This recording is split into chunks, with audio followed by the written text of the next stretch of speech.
You asked. And we answered. And we are back with your favorite episode of Per My Last Email, Am I the A-Hole, where we look at your submissions of workplace situations, tricky situations, and decide who's the A-Hole. Let's get into it.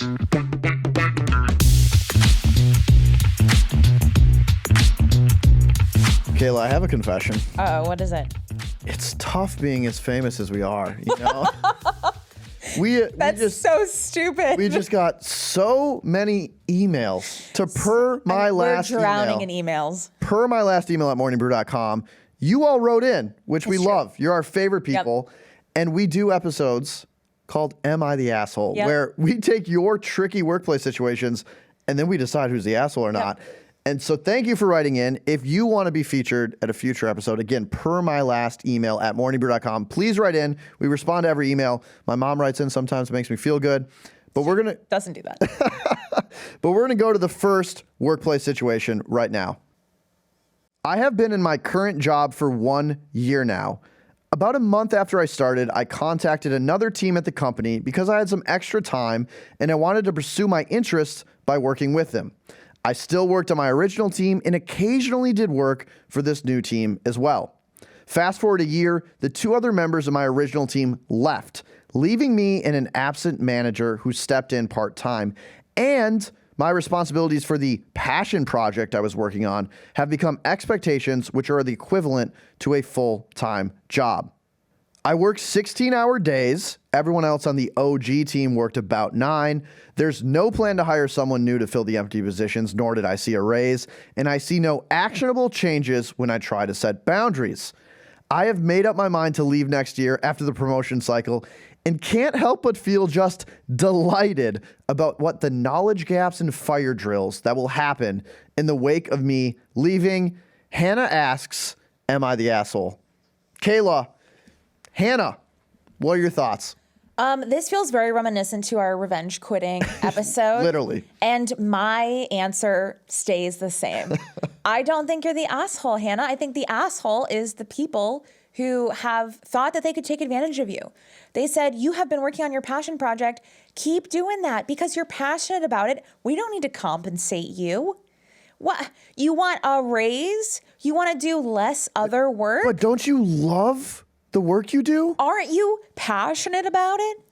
It's actually really offensive that you're asking for money for the work you're doing. You should pay us for the opportunity to work on something you feel so passionate about, Hannah. Yes, I agree. Yeah. Hannah, you're not the asshole. You're finding a better opportunity and you're taking it. So kudos to you. And it's on the job. It's incumbent on the job to keep you. Now, I will say there's a lesson here.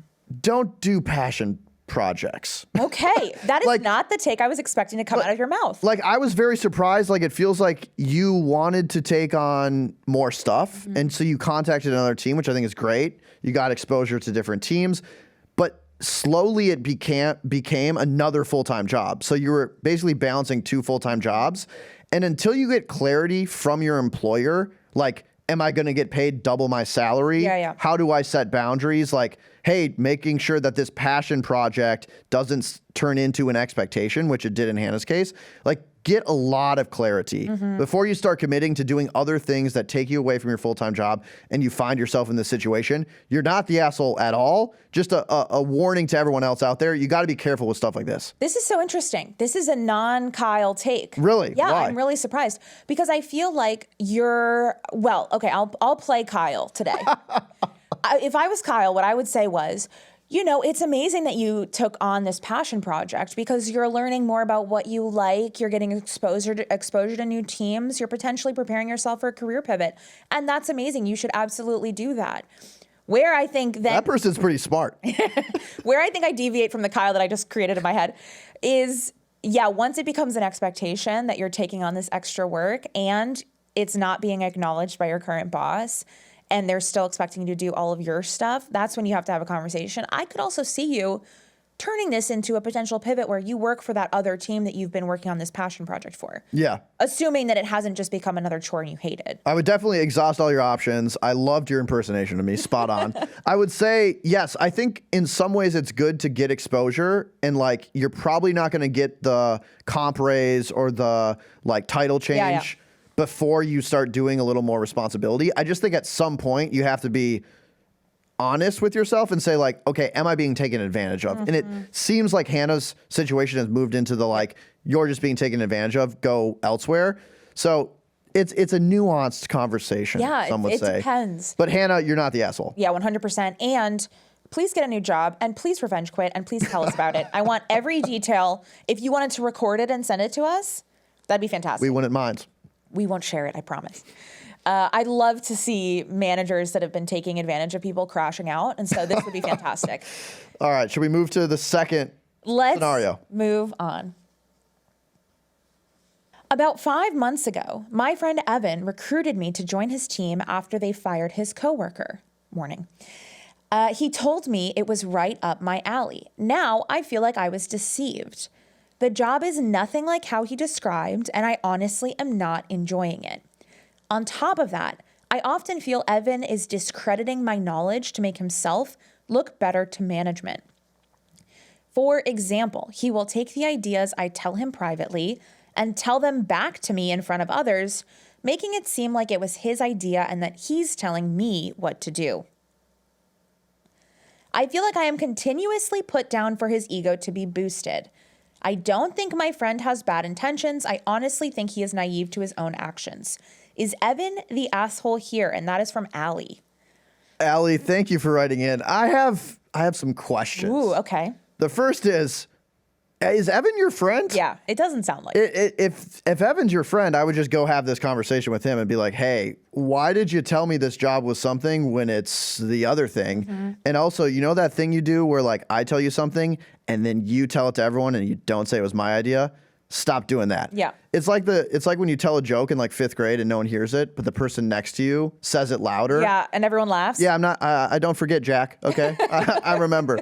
So I don't think, I wouldn't say Evan is an asshole. He maybe is exhibiting some assholery here, but he might be, to Allie's point, naive of his own actions. And so I think just go have a conversation with Evan. If he is your friend, he'll understand.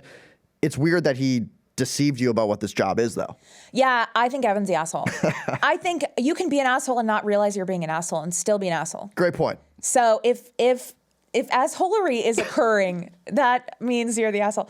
And I will stop saying it. I'm sorry. I feel like our producer's going to get mad at us. I think in this situation, there's 2 parts. Okay. First is Evan recruiting you and telling you that it's something that it's not, and it sounds like you hate it. Mm-hmm. And the second is Evan then using your being there to like get himself promoted or get himself looking better. I think both of those are bad. I think what's worse, honestly, is recruiting you by misleading you, because there's like, that's your career. Yeah. With the miscommunication, especially if Allie thinks that maybe he's just naive and doesn't realize he's doing it, that's a conversation and hopefully you can resolve it. But misrepresenting what a job is so that somebody takes a job, that's like going to impact her career. Yeah. It's setting her up to fail. Exactly. It's not what friends do. No. And so I would say it sounds like Evan probably isn't your friend, or he's dumb. Well, all right. Oops. Well, my action step for you is, sure, you said Evan was your friend. I'm going to take you at your word, Allie. Have a conversation. Like, don't just like be like, I hate this person, I'm going to leave, I'm never going to talk to him again. Like, have a conversation, bring this up, give him the chance to prove if he is your friend or not. Hopefully he's your friend. It all gets resolved and we live happily ever after. If not, right back in and we'll give you some other advice. 100%. And I do think, like, if you genuinely believe that it's naivete and it's not malice, then you owe it to him to have this conversation. And hopefully he changes his actions. Now, that doesn't resolve the fact that you hate your job. Exactly. And that he's misrepresented what it is. Yeah. But that's the secondary thing. Now, if you have this conversation with Evan and Evan is like, sorry, I didn't realize I was doing it and keeps doing it, that's a problem. Then maybe you need to talk to your manager about this, see if they can resolve it. Seems like he's not your boss. It seems like you guys are coworkers. Yeah. And then I think you need to kick Evan off your top 8 on MySpace if he keeps up this behavior. Yeah. And I would maybe start looking for either new opportunities at the company or new opportunities elsewhere. If you are not loving working with Evan, you want to maintain that friendship, maybe you should be. Yeah, maybe find some new friends too. Yeah. We'll be your friend, Allie. And we'll be right back after this. Okay, back to the show. All right, should we move on to situation 3? Let's do it. I live in New York City, as does most of my team, but we have one senior exec who lives in Los Angeles. I do not work with him or his team at all. Sadly, the senior exec's house was impacted by the LA wildfires. As a company, we came together to support him and his family during this time. However, my boss is taking this way too far, in my opinion. She keeps asking us to, quote, put in the work to help the exec during this time, but not anything relating to him. She wants us to work longer hours and do extra work for the company. I feel like she's capitalizing on the tragedy to get us to do more stuff. Is she the asshole, or am I being cold-hearted? Sincerely, Zach. Wow. Yeah. Zach obviously wrote this during the time of the LA wildfires. Yep. This one's deep. Yeah. Kayla, reaction. First, gotta get this out of the way. It is horrible that a senior executive at your company has had their home impacted. I'm assuming that means that it was burnt down, or some damaged or something. Mm-hmm. That is awful, and I completely understand the company rallying around him to help. That was the sweet part. Yeah, that's great. No assholery there. Your boss sounds like she's being a huge asshole. That's craziness. That is absolutely psychotic. To use somebody else's tragedy to get you to try to motivate you to do more work is insane. Are you kidding me? That's okay. You're in engineering and this is a marketing exec. Again, I don't know. I'm just making this up. And it's you should try coding harder because the marketing exec, their house burned down. That has nothing to do with anything. Why are you using this tragedy?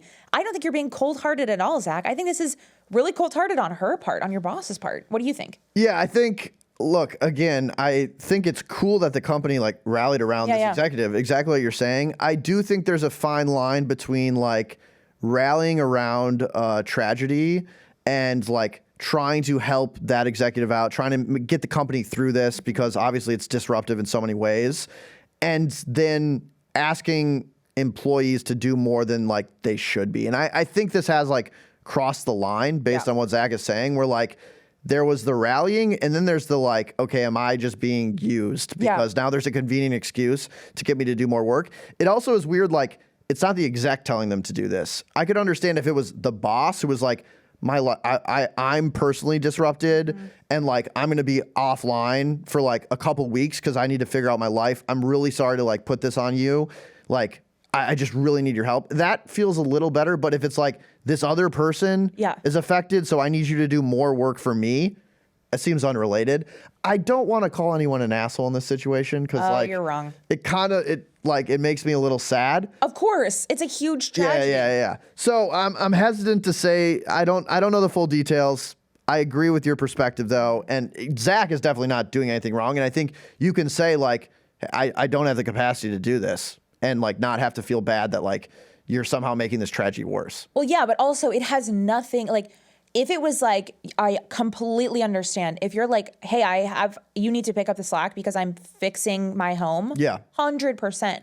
These are on two unrelated teams, these people. Yeah, exactly. So it's hey, yeah, you need to code harder so that the marketing exec feels better. Yeah. That's crazy to me, and I think I am very comfortable saying that person is the asshole because it's using a genuine tragedy for their own weird gain. Yeah, to make you work harder. That's it's weird. It's very weird. Yeah. And it's actually kind of psychotic. And to me, what that shows on the boss's side is that she doesn't have the emotional intelligence in the situation to maybe internalize I'm feeling sad that one of my coworkers has had something bad happen to them, and this is a true, genuine tragedy. And instead of seeing what else I can do to help alleviate that horrible situation that him and his family are going through, I'm going to channel this energy, this sad energy into making to get my more team for me. Work harder. Yeah. So I think there's genuinely things that somebody should do in this situation when somebody in your company is being affected by something like this. That's a true tragedy. This is not one of those things. Yeah, that's a great point. Should we go on to situation number 4? I think we should. Okay, so going into our last one, we just want to note that this is actually something we've pulled from Reddit. Shout out Reddit. Very excited. We'll include the Reddit user there. Yeah. Okay, I, 28F, am single and live alone. I work at an internal auditing company. When a company hires us, we shadow their workers to see where efficiency can be increased. Once we divide the tasks, you can do them whenever, as long as your report is handed in when it should be. Work from home at 3 a.m., less than 40 hours, it does not matter. For the past 6 years, another coworker in her 30s, has been doing her best to work the least amount possible. She is either always pregnant, and not able to shadow anyone, on maternity leave 4 months, on her yearly vacation 1 month, or conveniently sick when it's time for some heavy-duty work. This time, we are auditing a larger company, and for the first time, she is neither pregnant nor on maternity leave. The company we are auditing is in another city, so the members who will have to go will be staying there for 3 weeks. It's my turn to stay in the office and do the data analysis. She asked me to switch with her. Apparently, she can't leave her 5 kids alone with her husband. I said no. She said that she would have to pay for childcare, which is more than what she would get paid for the whole month, and that I don't have any responsibilities like her. I told her, oh no, well, they are not my kids, so I don't see how that is my problem. Now she is pouting like a kid, and some coworkers are saying that I don't know how hard working moms have it, and then I should be more compassionate. So am I the asshole? Anonymous Redditor. Redditor, I see why you've decided to stay anonymous with this one. Kyle, let's react. This is one where they're like, Kyle, what are your thoughts? And I go, well, Kaila, I'm actually interested in hearing your thoughts first. What did I just hear? This is tough.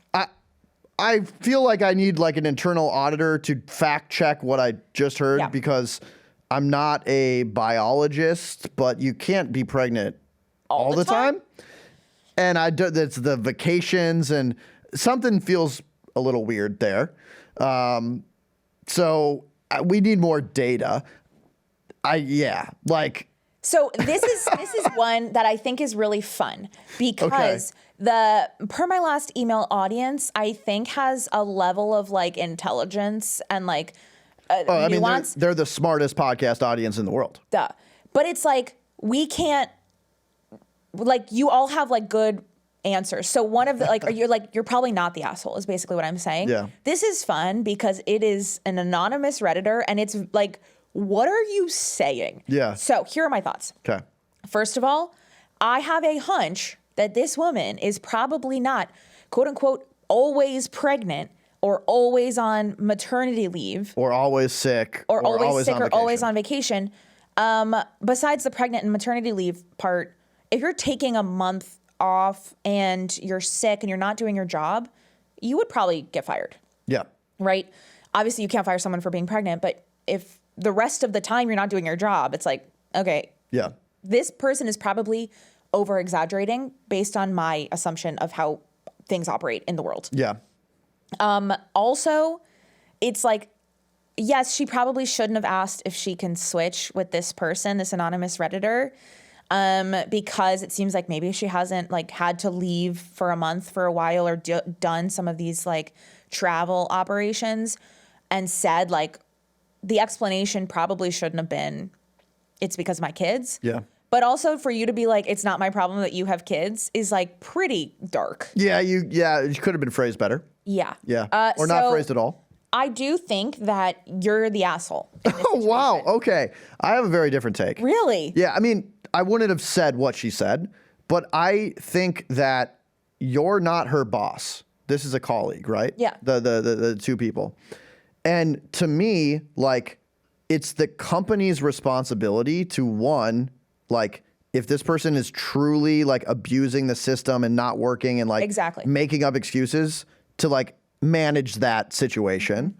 Two, it's the company's responsibility to provide the resources necessary so their employees can do their job, which is if they're traveling, if they need childcare, like that's a conversation that you as a colleague don't need to be a part of.